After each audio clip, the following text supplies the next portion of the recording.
Oh, that's good stuff. Welcome back. It's Matt Connarton Unleashed, and we are live from the studios of WMNH 95.3 FM in glorious downtown Manchester, New Hampshire. Also on Comcast 97 if you're in Manchester. And hello to our online listeners across the nation and around the globe. You can go to my website, mattconnerton.com, for all your live streaming options, social media links, contact info, show archives, etc., etc. We just heard Wretched Heart from the band Warhog, all the way from Dallas, Texas. And I believe these guys have joined us via Skype. Guys, are you there? Can you hear us? Can we hear you? There we go. I can hear you now. Can you hear me? Yes. Oh, Awesome. perfect. Sorry about that. That's okay. Skype can be glitchy. Welcome, guys.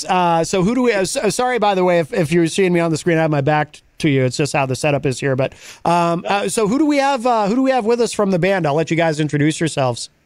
Yeah, I'm Scott. I'm the lead vocalist and one of the guitar players. Okay. I'm Eric Kendall. I also play guitar. Okay. And Justin Hopper on bass.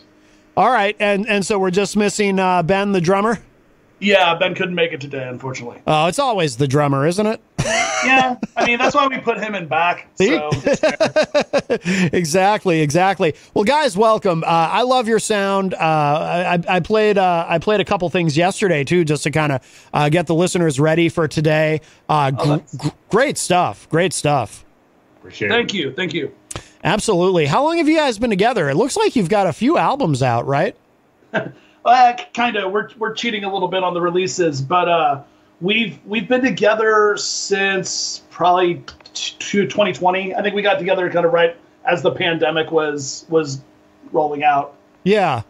I was reading online, I think it was on your website, something about when you guys first got together, you were sort of working with each other, but working remotely. And what were you, sending tracks back and forth, or how did that work? Yeah, absolutely. So essentially, I was the lucky one that got laid off during COVID, and next thing you know, I'm bored and writing songs and shooting them over to Scott, and he's like, "Man, this is great. I'm going to lay some vocals down, back and forth." Next thing you know, we're writing an album. Yeah, and then we had to kind of decide, is this a bigger project, and what are we going to do with this? And Eric and I, we've all played together, in our younger days, and then it was just one of those like, oh, are we doing this now? Are we starting another band in our 40s? Yeah. So, but we thought that the music was good enough that it warranted playing live. So we got the guys together and went after it. Yep. Yeah, well, I'm really glad you did. Can you tell us about, the songs on the album, did you record, is everything recorded remotely, or did you just do demos remotely and then get together to record a proper album? Because it sounds incredible. I mean, it sounds like it was done in $1 million studio, but of course we live in an era where you've got a lot of different options for how you record. So can you tell me about the recording process? I will say my 16-year-old self would be amazed with the technology that we have now. But yes, for the most part, we recorded our own parts at home, and we either use Dropbox or a file sharing program, and I would engineer the album. The only thing that was really done in person was the drums. Wow. Yeah. Everything else was Scott doing his guitar tracks at his house, Justin at his, etc. Yeah, we were really lucky to kind of be able to record stuff wherever we were, and which is awesome. You don't have to buy studio time anymore. If you have a decent enough ear, you can kind of put it together on your own. But yeah, for the most part, that album, and I think all the tracks on it probably are just polished versions of the original demos that we had put together. Like any song idea that lasted long enough to make the cut, Eric probably has a session where it's like MIDI drums and like really terrible sounding guitar tracks. Yeah. We just improved upon the foundation. I would send over scratch vocals, and then I'd learn kind of how I really wanted to sing it, and then I'd redo it 6 months later after he had done better guitars. We had a bass on there and stuff like that. No, total DIY effort. Yep. Wow. No, it's amazing. No, it sounds phenomenal. Can you tell me a little bit about the songwriting process? Because the songs are fairly sophisticated. You know, it's not 3-chord rock. It's you're doing something bigger and more involved, clearly. And I don't know if there's any kind of a theme or a specific approach to how you're doing this. But do you guys write together, or how does that work? Yes and no. Eric. So the first couple of songs, when we were just working on Eric's material, you know, we had put a couple riffs together. He had put a couple riffs together with drums, and you know, he'd send me something that was 3 minutes long, and there were enough repeats that I could kind of figure out what the song was. And we started just working on some ideas, and I'll let him tell kind of the personal story about why we decided to go the direction we went with this stuff. But I wrote a couple things, and they were very fantasy themed. And once we got to a point where we had like 3 or 4 songs, we just kind of had a conversation. It was like, are we accidentally writing a concept album? and we realized that we were. Yeah. And so then it became an intentional thing to, you know, really dial in what our story was, and then finish it. So like the first half of the album kind of happened just by chance. Yeah, that was definitely organic. Yeah, and then the back half was like, all right, now we've got to write a song where this happens, and then we got to write a song where this happens, and then we'll finish it up. And that was, and when I say that, I mean like lyrically, you know, we had to really figure out what was going to be on paper. But you know, musically, Eric wrote a lot of it, and then, but yeah, like he'll write some stuff, and you know, it won't necessarily be, you know, the way I would sing it or can sing it, you know, because I've got to do the guitar and the vocals at the same time. Oh yeah. So I take his lyrics a lot and just jumble stuff around so syllables fell in different spots, and maybe I, you know, get on thesaurus.com and find a different word so it rhymed differently. But yeah, but yeah, it was very much it was a really neat writing experience, because Eric and I have been friends forever, but we've never really worked together on something in the way that we did with this album. Yeah. Definitely. And Scott, Eric, Scott said you had a personal story about the songs. Yeah. So essentially, I lost my dad unexpectedly in 2019. So right before COVID, and it was one of those things where, you know, he literally talked to him the day before and just passed away. And he was a really huge fantasy nerd. So he actually really loved Conan and all that barbarian stuff. And I mean, like, he literally had every Conan and every fantasy book. He's a big reader. So whenever Scott kind of wrote the first fantasy song, I kind of in turn said, well, let's write another fantasy song. And then that kind of became, like you said, the blueprint where we're like, what if we made a story and this whole album was about like a barbarian nomad that's battling a dragon and a sorceress, and he's protecting like this village or what? And I was like, dude, my dad would love that. Yeah, like, I'm gonna do it. So it was kind of like a tribute to my dad. Oh wow! Oh, that's very cool. That's very cool. You know, and it makes the whole project really special that way. That's nice. I'm sorry to hear that you lost him, but it at least it inspired you to make some great music. And that's the thing too, you know, in life, anytime you can take something negative that happens and something tragic, and then but somehow do something with it that's creative, you know, that's really the best way to deal with it. I mean, do you think of it that way, Eric? Is it kind of like a form of therapy in a way? I do, yeah. It was definitely an outlet for me. And on top of that, my dad also played guitar and is the one that was responsible for me playing. So I know that he would be super proud and impressed on multiple levels that we put this together. And yeah, it just really made me kind of let go of some of that grief. Yeah, that's good. That's good. Do you guys play out a lot? Do you play a lot of shows?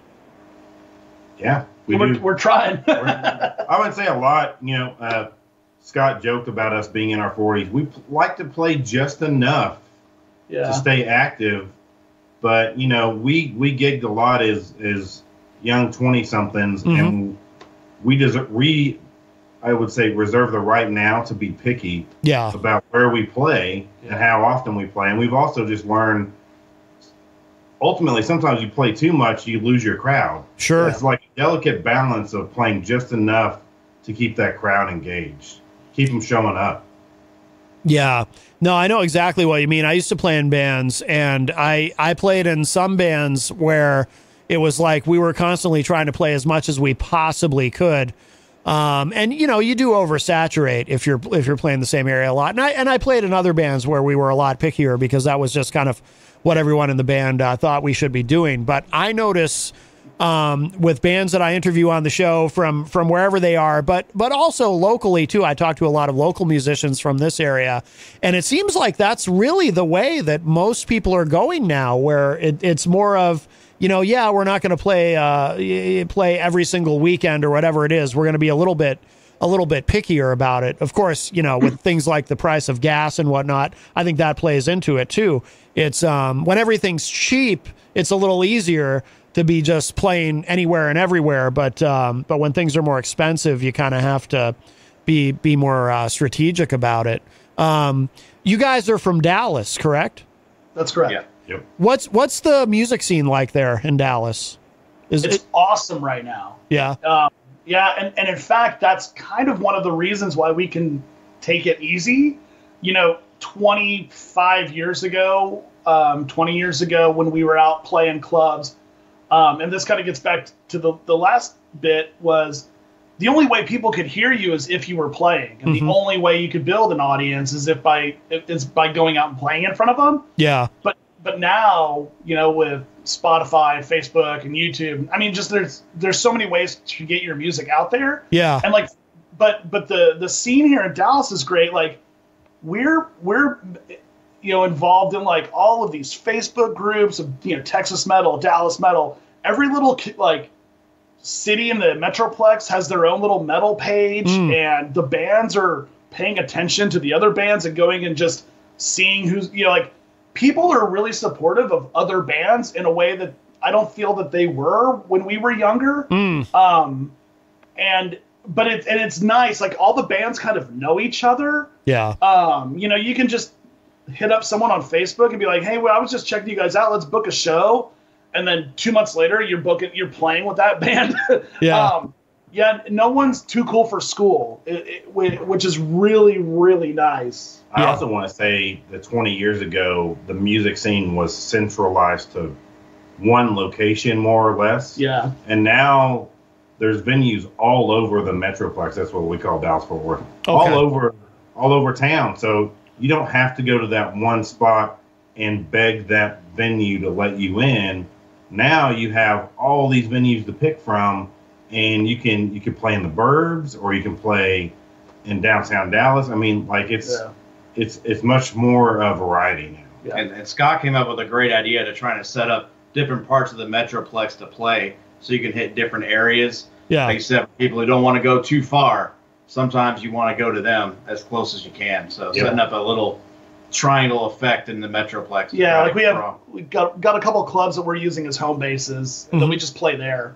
So if you want to see us, you got to come to this club.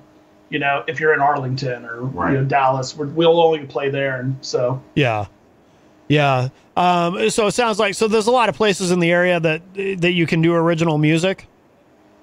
Yeah, there That's are. good. Yeah, we've got a really good original music scene. That's good, because I know a lot of areas, and you know, there's places here for original music, but you know, not as many as there used to be, I would say. And I know a lot of people I talk to from just different parts of the country will say that where they are, you know, there's far more places for cover bands than there are for original music, and there's never enough places. But it sounds like where you are, there's plenty of opportunity there for original music, and that's really good to hear. It's so important, because obviously if you're in an original band, it's demoralizing if you're stuck somewhere where you have nowhere to play. But it doesn't sound like you guys have that issue there, so that's excellent. Are there other bands in the area that you team up with a lot for shows? Yeah, actually, most of the shows we do are with, like, not just bands we know, but like friends we've made. Yeah. You there's Ray. Yeah. We played with a bunch of times, but like I've known the guys in that band, Yeah. Vane, and there's. Yeah, and so I think some of the bands actually that how we found out about your station and your interview are some of the bands that we play with. Yeah.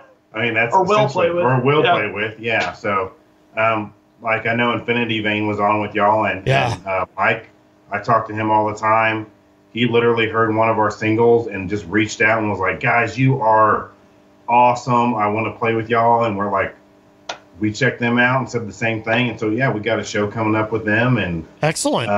There's a lot of love. Like Scott said, there's a lot of love in the Metroplex where I feel like Scott said, it used to be a lot of competition. And now I feel like it's really easy to just buddy up with a couple bands and just kind of rotate some shows and, get some lineups going. Yeah. Yeah, that's really good. Is there a lot of, I assume there's a lot of metal. I mean, I think of Dallas, I think of Pantera. Or I should say more broadly, when I think of Texas, I think of Pantera. But I assume there's a lot of metal there. Yeah. I mean, definitely. we're just kind of waiting for the right time to say, let's all schedule a couple weeks off of work together and just get in a truck and just go to San Angelo and San Antonio and Austin and Houston and just see what happens. And, book a bunch of shows one night after another and just stay in motels and just drive the big loop between college towns and big cities and just, Yeah. Oh, yeah.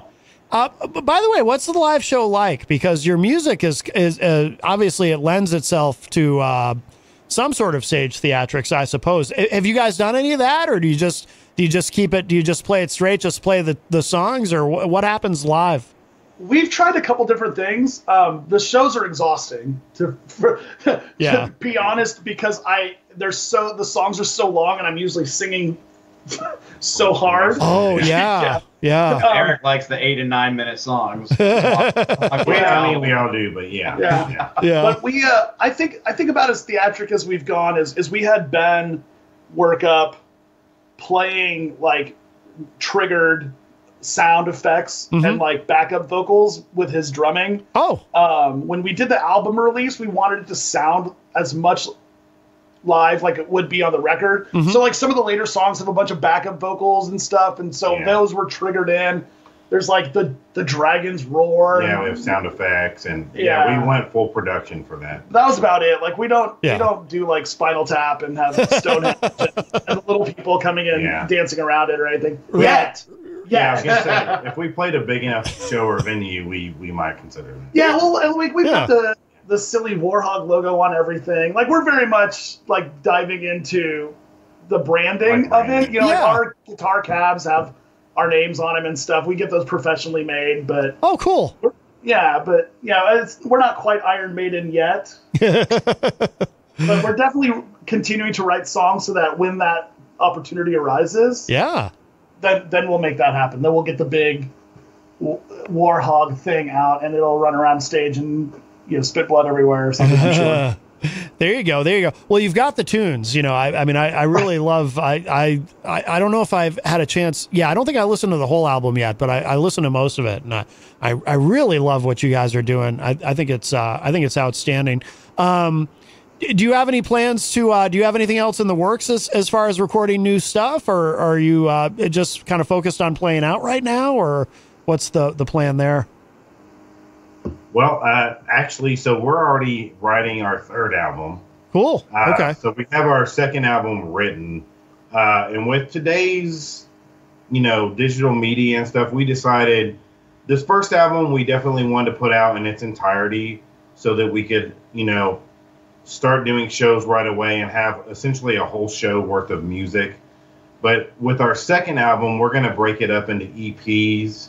But we already have it forecasted what comes when, what EP is going to have what. We're already talking about artwork. We're already starting we have all the demos done. Oh, okay. We're about to start our actual recording process. And and we're already working on demos for the third album. Yeah. So wow. Our second album is going to be a little different than our first. I mean, it'll still be our signature sound, but we're we're gonna go say a little left field from where we went like theme wise. Yeah. So yeah. Just to show what we can do. Yeah. Will there be a specific theme though? Is the idea to always have a theme, just change what the theme is, or will it be more open ended? So the next batch of songs are very kind of like, can I just say what? Yeah. Okay, yeah. so the next collection of stuff is going to be called the Dystopian Chronicles. Okay. which is ridiculous. I'm laughing. Yeah. The guys are laughing. Like, we know how silly this stuff sounds, but so we'll release the EPs as volumes 1, 2, and 3. And so most of the songs are sci-fi or future dystopia in some sort of way, right? Yeah. Like, just, the future's grim, and that's how we feel, I guess, as songwriters. And we're stuck here. So that's kind of what we're writing. But, like our third album, Eric and I have kind of challenged each other to only write thrash songs that are like under 4 minutes long. So all the songs that we're writing right now, which will come out after Dystopian Chronicles, our third album might just be like a bunch of bangers, solid bangers, all radio friendly, ready to go, like sub 4 minutes. And just to see if we can do it, I don't want people to like get into our music and feel like they know what's coming next. Right. Yeah, no, I like that. I like that you've got this all planned out. That's really cool. You've got a plan, and that's more than a lot of musicians have, I'll tell you. So that's great. Good for you guys. Good for you. Anything that we didn't talk about that you want to make sure we know about? We definitely want to make sure our listeners know how to find you online and social media and keep up with all that you're doing, especially, people who might be listening in your area. We want them to know where they can see you next and all that. So anything at all that we didn't mention that you guys want to make sure we talk about? Well, I mean, our social media, definitely, we're on pretty much every platform. Yeah. Bandcamp is probably one of our bigger social media sites where we have all of our albums available for download. Some are free, so if you want an actual physical copy, that's probably where you want to go, other than our website. Yeah. And then, of course, like Scott said, you can stream us on every platform: Spotify, Apple Music, YouTube Music, Amazon Music, whatever. We're all on there. We do have a show locally. I think our next show is at O'Reilly's. Yep. In Dallas on April 1st, so April Fool's Day. And then we'll be at Growl in Arlington on June 24th. June 24th. And then we'll be at O'Reilly's again in October. And we'll probably have some stuff scattered throughout those dates, but that's what we have on the books right now. All while recording that second album. Exactly. and then once we get to those dates, we're probably going to start debuting some of those new songs. Yeah. Okay. Yep. Okay. And of course, you've got links to the social media and everything, upcoming shows and all of that on your website, warhogband.com. And I like the website, by the way. I'm a website nerd, so I critique websites. This is a really nice website. I like it. I like the way it's laid out, and it's very navigatable, which is good. So cool site. Do you guys do that yourself, or do you hire someone? I do a lot of our media. I do a lot of our like t-shirt designs and that kind of stuff. Yeah. Thank you. That's like the third version of the website. Oh. It started off and like you said, you start looking at it enough, you're like, this doesn't really flow. Let me change it up a little bit. So pretty happy with the version of the website right now. Yeah. So thanks for the kudos. Yeah. No, definitely. Well, guys, thank you so much. You've been generous with your time. I enjoy talking with you. I love your music. We're going to play in a moment. We're going to play this track, Voyager. But we'll let you go, and then we'll give that a listen. But gentlemen, thank you so much for being here with us today. This has been great, and we'll definitely do this again in the future. Yeah, sounds great. Thank you. Thank you so much for having us. All right, Warhog. Thank you so much, guys. We'll talk again soon, I'm sure. Take care. All right. Thanks. Goodbye. You got it. Bye-bye. All right, wonderful. So that was the band Warhog, and we're going to listen to this track, Voyager. I like this a lot, but like I said, these guys are amazing. I really like their sound. So we're going to give this a listen, and then we'll be back with the remainder of our program today. This is Matt Connarton Unleashed. We are live from the studios of WMNH 95.3 FM. And this is Voyager from Warhog. Check this out.